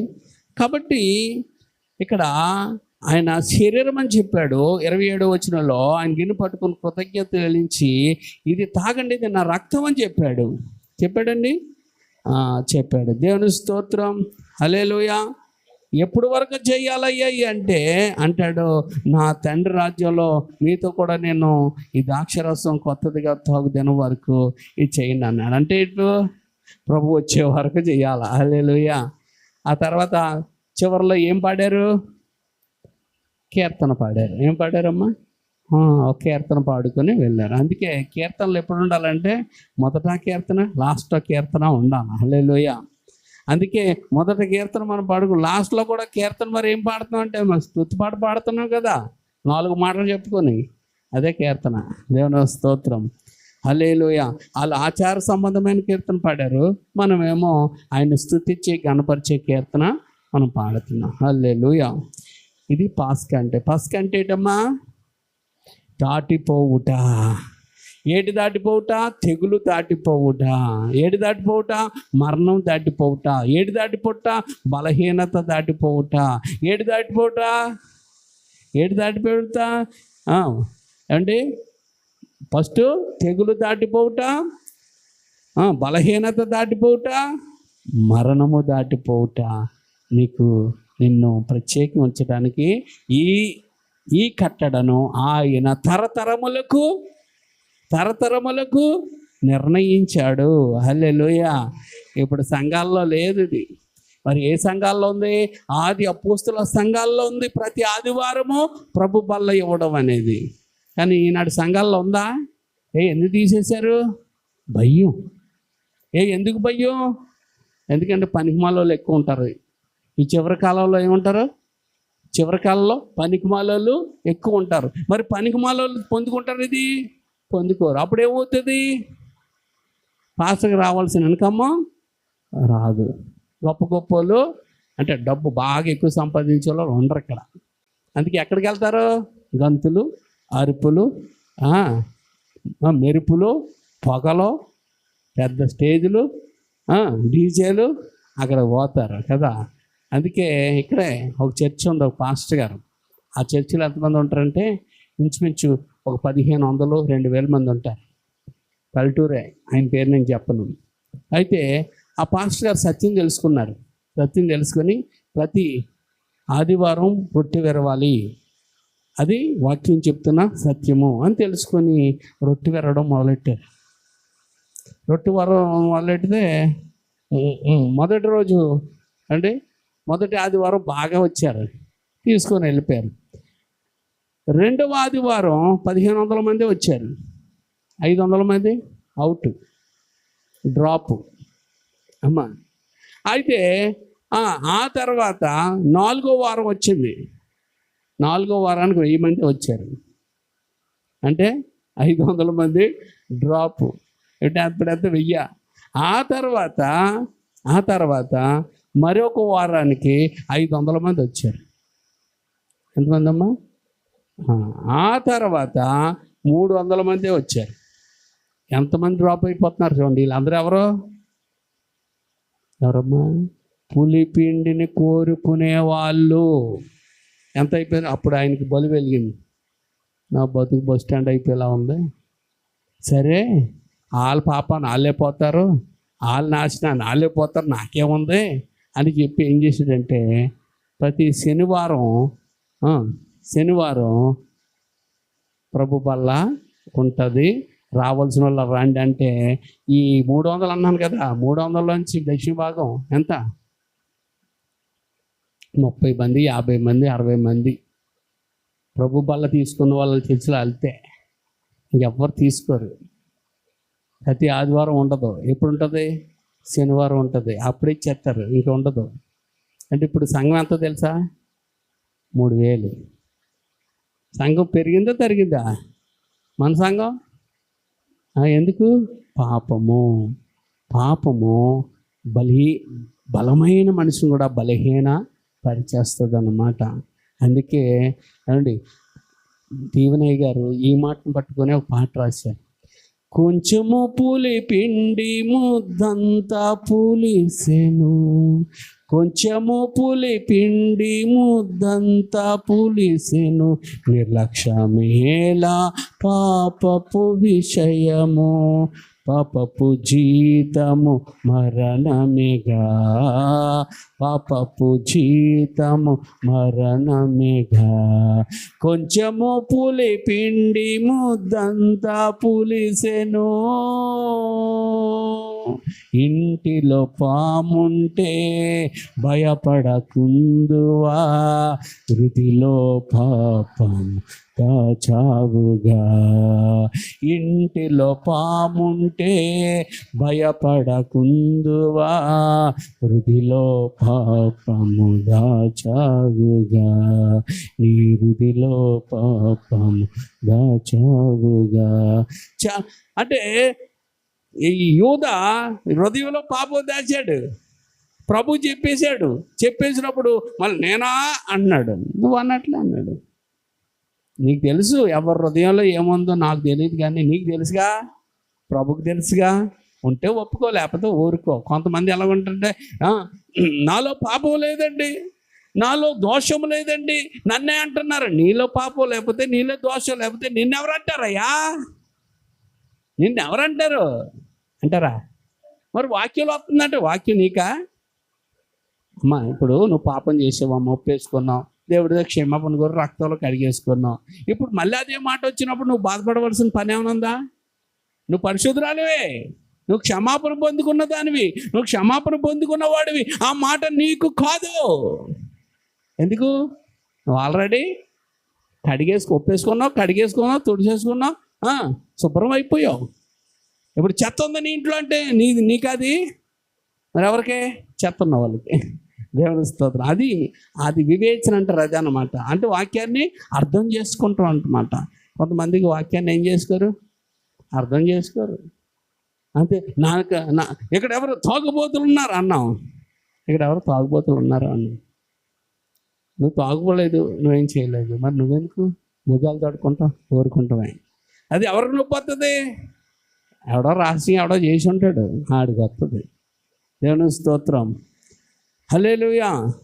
అందుకే ఏమండి ఎప్పుడు కూడా ఏదైనా ఒక మాట మాట్లాడినప్పుడు ఇది నాకే అన్ని మాటలు నీకు కాదు, నీతో మాట్లాడే మాటలు ఏవో ఉంటాయి, నీకు తగులుతాయి. నీకు కావలసిన మాటలు ఏవో ఉంటాయి. ఆ మాటలను పొందుపరుచుకోవాలి. హల్లెలూయా, హల్లెలూయా. అందుకని పాపం చేసిన వాళ్ళు ఉన్నారు అంటే, ఎవరు పాపం చేసిన వాళ్ళు ఉన్నారు? ఏ పాపం చేసిన వాళ్ళు ఉన్నారు అంటే? అన్ని పాపాలు ఒకటేనా? కాదు, అన్ని పాపాలు ఒకటి కాదు. పాపాలు 2 రకాలు. రేటు చెప్పండి. ఒకటి మరణకరమైన పాపం, ఒకటి మరణము కాని పాపం. ఇప్పుడు మనం చేస్తున్న చిన్న అబద్ధాలు, చిన్న మాట తప్పడాలు, చిన్న విషయాలు, చిన్న చూడలేనివి అన్నిటి తెలుసా? మరణకరము కాని పాపాలు. మరణకరమైన పాపాలు అంటే ఏంటంటే, యేసు క్రీస్తు దేవుడు కాదని, పరిశుద్ధాత్మ దేవుడు లేడని, పాపములకు క్షమాపణ లేదని ఎవరైతే చెబుతారో, ఏమండి అంటే పరిశుద్ధాత్మను దూషిస్తారో, వారు ఏ పాపంలోకి వెళ్ళినట్టు? మరణకరంలో పాపంలోకి వెళ్ళినట్టు. వారికి నమస్కారం కూడా పెట్టద్దని చెప్పేసింది బైబిల్. వారికి ఏం చేయక్కర్లేదు, వారికి వందనాలు కూడా వారికి చెప్పవసరం లేదు. ఎందుకు? వాళ్ళు ఎందులోకి వెళ్ళిపోయారు? ముద్ర వేయబడిన వారిగా. మరణము కలిగిన పాపం అంటే మరణకరం, అంటే నరకానికి వెళ్ళిపోయి పాపం చేశారు. ఎందులోంచి? జీవం కలిగిన దేవుళ్ళలోంచి వచ్చి వారు తప్పుడు బోధలోకి వెళ్ళి తొలగిపోయారు కనుక ఆ పాపం చేసిన వాడికి ఏముండదు?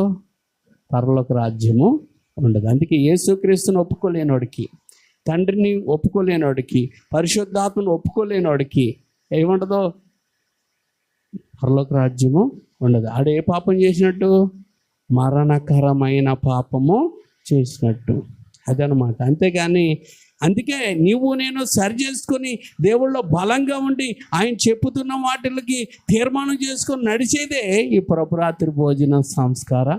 ఏంది దీనికి మేలు చేసేదే కానీ కీడు చేసేది కాదు, నిన్ను నిలబెట్టేదే కానీ నిన్ను త్రోసేసేదే కాదు, నిన్ను ఆరోగ్యవంతులు నిలబెట్టేదే కానీ అనారోగ్యంతో నింపడానికి కాదు, నేను పరముకు చేర్చుకెళ్ళేదే కానీ నిన్ను నాశనము చేసేది ఈ సంస్కార విందు కాదు. ఆనాటి పాస్కా ఆచరించిన వారు తెగుల నుండి మరణం నుండి తప్పించబడ్డారు. జ్యేష్ఠ కుమారులు బ్రతికారు.